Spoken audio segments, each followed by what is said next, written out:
সবার সামনে যদি ভয় লাগে বলতে যে কে কোথা পিছন থেকে দড়াম করে দিয়ে ফেলবে, কোনো ঠিক নেই। আমাকে পার্সোনাল বলেন, দু ভাই বসবো এক ঘরে, আপনি যদি আমার ভুলটা ধরিয়ে দেন, আমি আপনাকে উস্তাদ বলে সম্মান করব। আল্লাহর কুদরতি হাতে আমার জান আছে, আমি আল্লাহর শপথ দিয়ে বলছি আপনাকে আমি উস্তাদ বলে মানব। আর যদি বলেন যে না আপনি যেটা বলছেন ঠিক বলছেন, তাহলে আসুন ভাই ভাই এক হয়ে যায়, আসুন ভাই ভাই এক হই। এই সমাজকে আমার একা দ্বারা নিয়ন্ত্রণ করা সম্ভব নয়। আপনার আমার মতো লক্ষ লক্ষ উলামা ইমাম এক জায়গায় যদি হয়, এই সমাজকে এক জায়গায় পেতে ফেলবো আমরা। তাই একটু মন দিয়ে শোনেন, শোনার পরে দেখুন আমি ঠিক বলছি না ভুল বলছি। হ্যাঁ, আল্লাহু আকবার। আল্লাহ নবী নূর নবী দয়ার নবী রাতে হাত দিলেন আবু বকর সিদ্দিক, অপর দিকে আব্দুল্লাহ ইবনে উবাই ও নবীর হাতে হাত দিলেন। আল্লাহ নবী ইমামের জায়গায় দাঁড়িয়ে আছে, মুক্তাদির জায়গায় আবু বকর সিদ্দিক রয়েছে, আব্দুল্লাহ ইবনে উবাই ও পাশে দাঁড়িয়ে আছে। নবী নামাজ পড়ছে, আবু বকর সিদ্দিক ইক্তেদা করছে, আব্দুল্লাহ ইবনে উবাই ও নবীকে ইক্তেদা করে নামাজ পড়ছে। নবী পাক হজে যাচ্ছে, আবু বকর সিদ্দিক নবীর সাথে যাচ্ছে, আব্দুল্লাহ ইবনে উবাই ও নবীর সাথে হজ করতে গেলেন, হজ করলেন। নবী পাক জিহাদে যাচ্ছে, আবু বকর সিদ্দিক যাচ্ছে, আব্দুল্লাহ ইবনে উবাই ও নবীর সাথে হজ করতে চলে গেলে। এ যুবকেরা, আল্লাহ নবী যখন ইসলামের জন্য মাল চাইলেন, আবু বকর সিদ্দিক দিল, আব্দুল্লাহ ইবনে উবাইও দিল। নবী পাকের সাহাবী আবু বকরের মুখে দাঁড়িয়ে রয়েছে, আব্দুল্লাহ ইবনে উবাইয়ের মুখে দাঁড়িয়ে রয়েছে। আবু বকর সিদ্দিকের পাগড়ি রয়েছে, টুপি রয়েছে, জুব্বা রয়েছে। আব্দুল্লাহ ইবনে উবাইয়েরও পাগড়ি রয়েছে, দাড়ি রয়েছে, টুপি রয়েছে, জুব্বা রয়েছে। নবী পাক ওয়াজ করে ওই মজলিসে সাহাবা হুজুরদের সাথে আবু বকর সিদ্দিকও বসে আছে, আব্দুল্লাহ ইবনে উবাইও বসে আছে। কিন্তু কোরআন ঘোষিত কাফের মুনাফিক জাহান্নামী আব্দুল্লাহ ইবনে উবাই হয়ে গেল, আর আবু বকর সিদ্দিক দুনিয়া থেকে জান্নাতে সার্টিফিকেট পেয়ে গেল।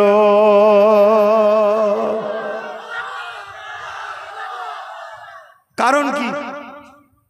কারণ কি? দুদিকেই নামাজ, দুদিকেই দাঁড়ি, দুদিকেই টুপি, দুদিকেই হজ, দুদিকেই নবীর সাথে উঠা বসা, নবীর মাহফিলে বসা, নবীর সাথে জিহাদ করা, দুজনেই গেছে। একজন জান্নাতি আর একজন জাহান্নামী। কি হচ্ছে এটা? আবু বকর সিদ্দিককে জিজ্ঞাসা করা হয়েছে, ও হযরত আবু বকর সিদ্দিক কি কারণ আল্লাহ নবী আপনাকে জান্নাতের সার্টিফিকেট দিল আর ও জাহান্নামী ঘোষণা হয়ে গেল? কারণটা কি? কারণটা কি? আবু বকর সিদ্দিক বলতে লাগলো, ওর যা রয়েছে আমার তাই আছে, কিন্তু আমার যা আছে ওর তা না। ওর কি রয়েছে আপনার কি রয়েছে, আর আপনার কি আছে ওর কি নাই। হযরত আবু বকর সিদ্দিক বললেন, ওর নামাজ, রোজা, দাড়ি, টুপি, হজ, যাকাত রয়েছে, এটা আমি আবু বকর আমারও রয়েছে, কিন্তু আমার যা আছে ওর তা নাই। কি রয়েছে আপনার ওর নাই? আবু বকর সিদ্দিক বলল, এই সব কিছুর আগে আমার দিলে নবীর প্রেম ও আদব রয়েছে, আব্দুল্লাহ ইবনে উবাইয়ের ওটা নাই। এজন্য ও ডিউটি করেছে, চাকরি না থাকার জন্য মাইনে পাইনে, অর্থাৎ জাহান্নামী হয়ে গেছে। আর আমি ডিউটি পরে করেছি, আগে চাকরি এনেছি, অর্থাৎ ঈমান এনেছি, নবীকে পিয়ার করেছি, বিশ্বাসের সাথে রসুল বলে মেনে নিয়েছি। তাই আমি আবু বকর ঈমান হালে আমল করার জন্য জান্নাতি হয়েছি। এই সমাজে হাজারো মুসলমান আলেম উলামা বা মুসলমান আছে না নাই নবীকে মরা জানে? এক কথা বলছো না তো? নবীর ইলমে গায়েব জানে না, আছে না নাই? নবী পাক আবা তাসা অক্ষর জ্ঞান নেই, বলে না? বলে না? নবী পাক 40 বছর আগে নাকি মুসলমান ছিল না। নবুয়াত যখন পেয়েছে 40 বছর বয়সে নবী এলান করেছে, তখন থেকে নবী, তার আগে নবী নয়। তা এরাও তো বলে মুসলমান। এক হবেন? এক কথা বলেন। এদের সঙ্গে এক হলে লসটা কি? এদের সঙ্গে এক হলে সংখ্যা বাড়বে, কিন্তু লসটা কি শোনেন? এরা হলো আমাদের নয়, এরা ইসলামের দুশ্মনের লোক আমাদের মধ্যে রাখা আছে, আমাদের প্ল্যান পরিকল্পনা সব বলে দেবে। আর আমি যদি অল্প থাকি, আমার পুকুরে কতটা পানি তোমায় যদি আমি না বলি, তুমি লাভ মারতে সহজে চাইবে? এই যদি এক হেঁটো হয়, মেরেই বুক ফেটে যাবে। কি তা পুকুরে পানি আছে না নাই, কি আছে, এটা যে জানে সে যদি বলে দেয় দুশ্মনকে, এই কথা শুনছেন না শোনেন না? এজন্য আমি বললাম যারা আমার নবীর নয় তাদের সাথে এক নয়।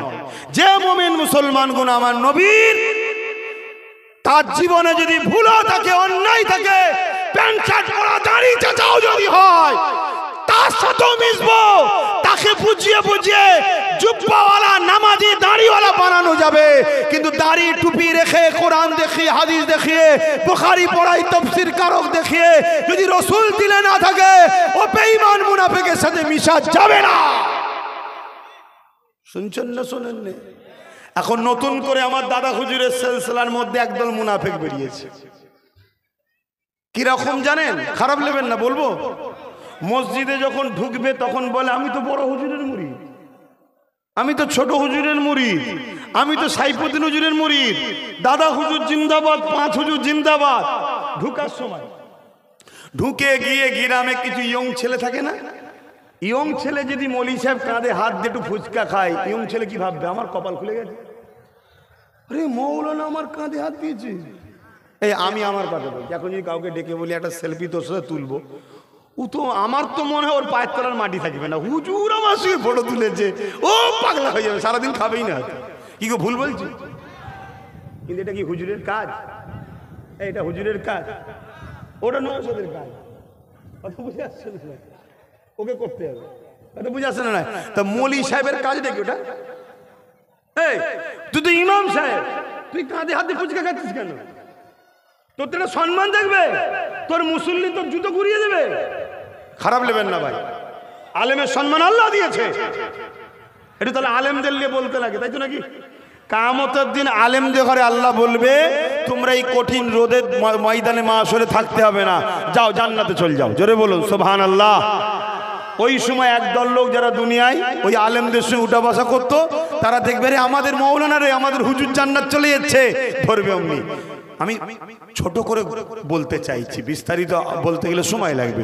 আমি মেন জিনিসটা বুঝতে চাইছি আমার ভাষাতে, কথা বুঝে আসছে তো? ওই সময় তাদেরকে বলবে যে আপনারা তো ওয়াজ করতেন আলমার আমানা হাব্বা, বুখারীর হাদিস, দুনিয়ায় যেটাকে ভালোবাসবে তার সঙ্গে জান্নাতে যাবে।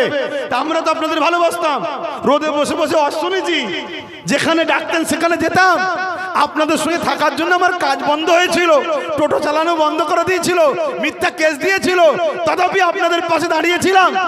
আপনাদেরকে রান্না বান্না করে খাওয়াতাম, আপনারা দিনের কাজে কথা বলবেন, আপনাদের যদি কোনো অসুবিধা না হয় আমরা ঘিরে রাখতাম। আজকে জান্নাতে একা একা চলে যাচ্ছেন, এদিকে ওয়াজ শোনাতেন, যে যাকে ভালোবাসে তার সঙ্গে জান্নাতে যাবে, আমাদেরকে নিয়ে যাবেন না? শুনছেন তো? তখন সেই উলামারা আল্লাহকে যে বলবে আল্লাহ আমরা তো আপনার নবীর হাদিস শুনেছি, হ্যাঁ বুখারীর হাদিস রে বাবা, এই হাদিস বলতে গেলে আরো সময় লাগবে। তারপরে বলে দিচ্ছে এক গ্রাম্য মানুষ নবীকে জিজ্ঞেস করছে হুজুর কিয়ামত কবে হবে? আল্লাহ নবী বলেন মা আদাত্তাল্লাহ, তুমি কি করেছো? ফাকা মা আদাত্তুল্লাহ কাসীর সালাতি ওয়া সিয়ামি ইল্লা আন্নী ইউহিব্বুল্লাহ ওয়া রাসূলুহু, হুজুর বেশি বেশি নামাজ রোজা করতে পারিনি, ইল্লা তবে আন্নী ইউহিব্বুল্লাহ ওয়া রাসূলুহু, আমার অন্তর আমার কলবে সবথেকে বেশি আল্লাহ রাসূলকে ভালোবাসি। নবী উত্তর দিলেন আল মারউ মা মান আহাব্বা, যে যাকে ভালোবাসবে তার সঙ্গে জান্নাতে যাবে। জোরে বলুন সুবহানাল্লাহ। তা আপনারা তো ওয়াজ করেছেন, তা আমরা তো আপনাদের ভালোবাসতাম, তা আপনাদের সঙ্গে যাবেন না? তখন উলামারা যে বলবে আল্লাহ এই বান্দারা বলছে হ্যাঁ তারা আমাদেরকে ভালোবাসতো, আমরা যে দিনের কথা বলতাম তারা আমাদের সাথ দিয়েছিল, তাই আমি আমার কথা বলছি। আমি এই কথাটা বলতে পারবো? কিন্তু আমি বলতে পারি কেন? আমি জানি এই বাংলার লক্ষ লক্ষ বাপ মা ভাই বোন যুবক আমার পাশে আছে, তাই তো আমি বলছি। তাহলে আমার বলার পিছনে অবদান কাদের? বেশাক আল্লাহ বলাচ্ছে, কিন্তু বাস্তব ওসিলাটা কারা? তোমরা আমার সাথে আছো, তাই তো বলতে পারছি। তা এই রকম তখন তারা বলবে যে আল্লাহ ওরা সাথ দিয়েছিল বলে তো বলতে পেরেছিলাম, খোদা ওদেরকে একটু আমার সাথে দেন।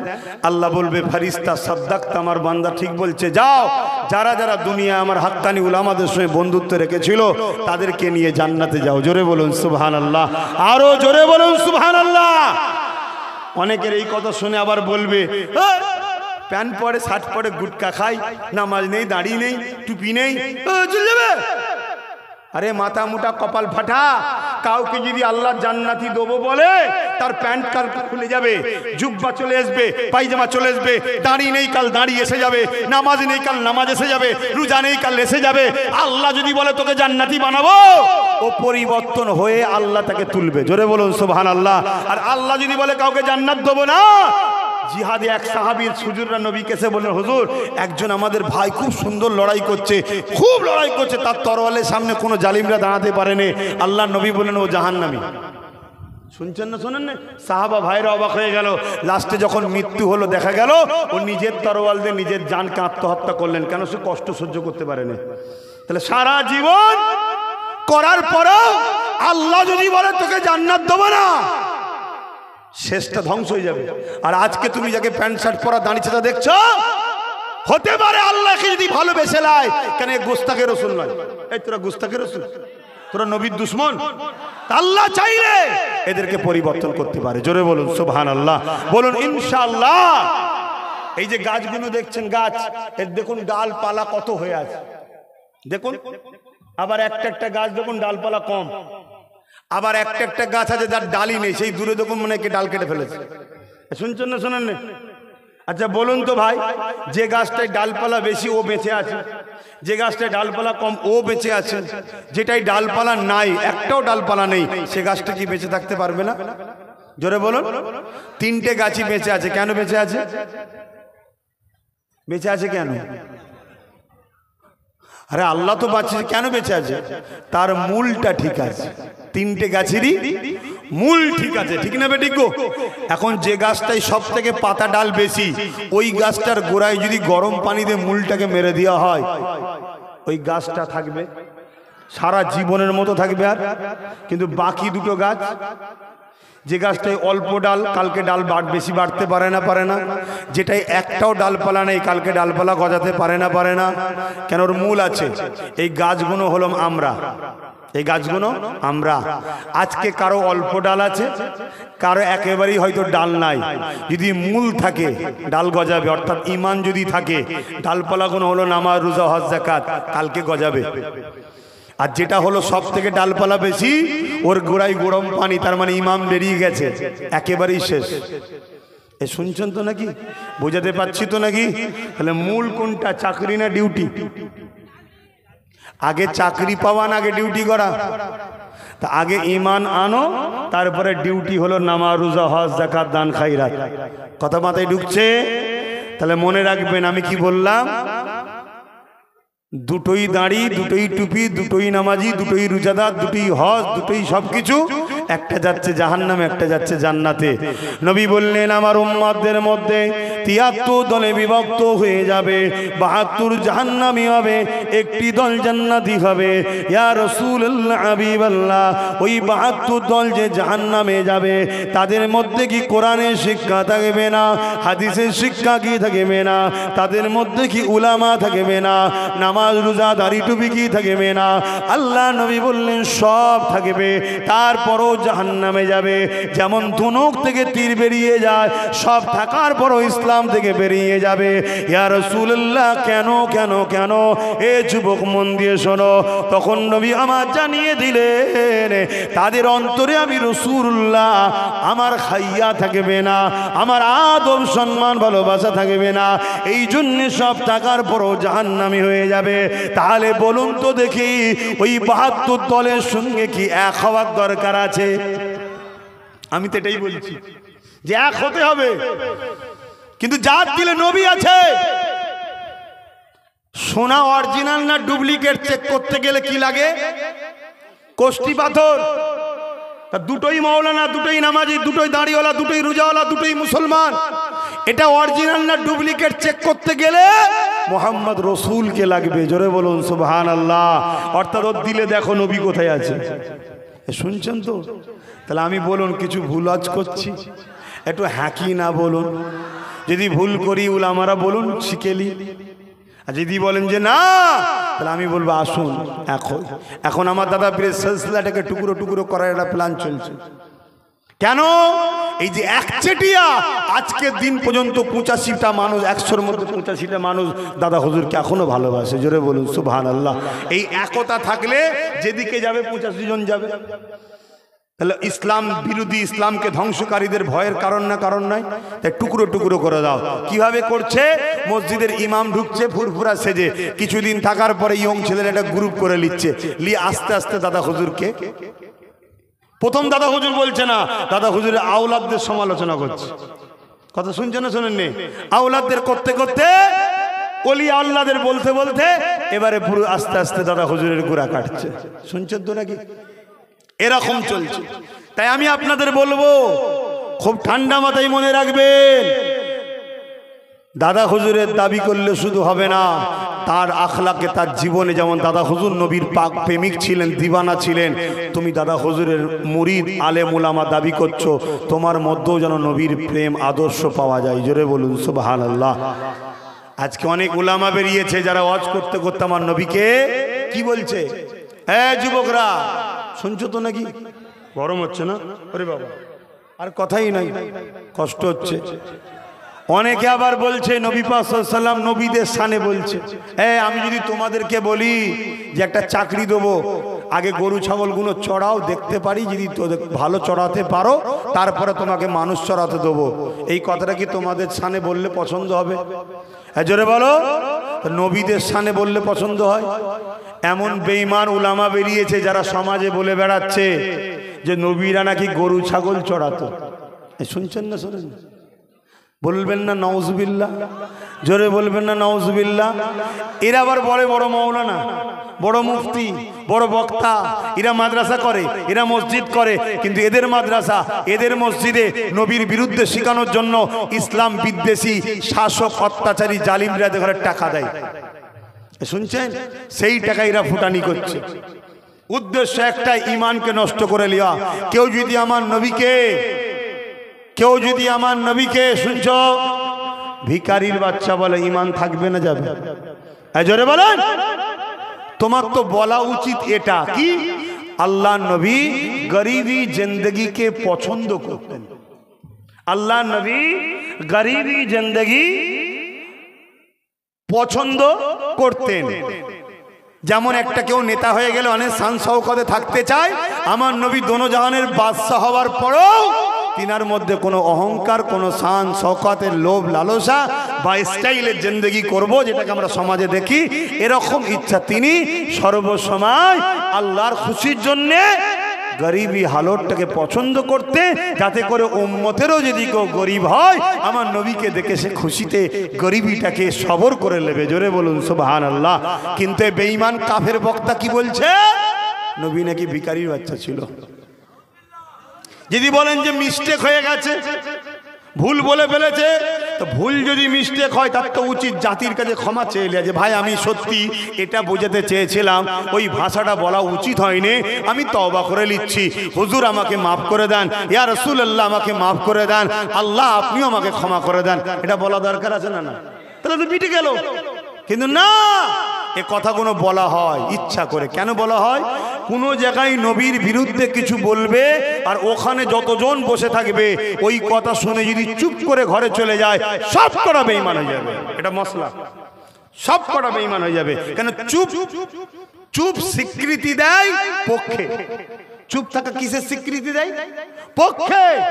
তো ওইখানে যতজন বসে থাকবে ততজন বেঈমান হয়ে যাবে। তা উম্মত যদি বেঈমান হয়, এই বেঈমান কখনো সালাউদ্দিন আইবির মতো 12,000 লড়তে পারবে? এটা বেঈমান বানানো হচ্ছে।